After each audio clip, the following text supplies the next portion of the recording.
My name is Ron Moorhead. I live in Sequim, Washington. I've been researching Bigfoot for 50 years this year, actually, and after I ran into a family of them in California, Sierra Nevada mountains, in 1971.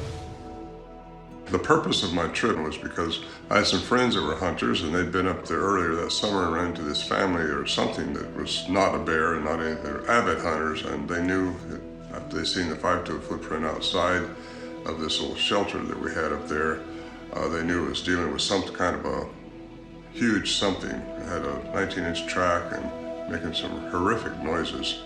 Anyway, the guys went back up because nobody could really believe that was really happening. No, monsters don't exist nowadays, do they?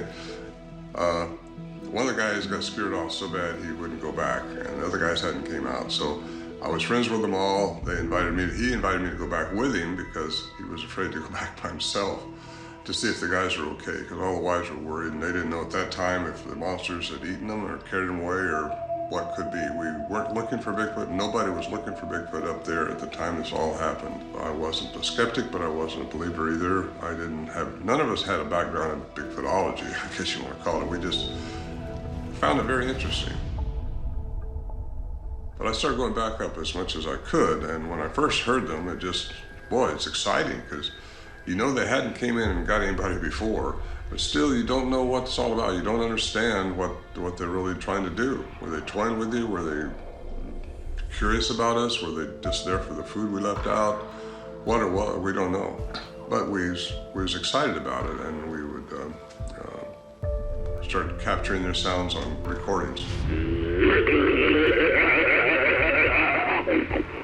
Recordings got sent off to the University of Wyoming, where a professor of electrical engineering established that these recordings were not manipulated, they were not slowed down, they were not speeded up, they were real.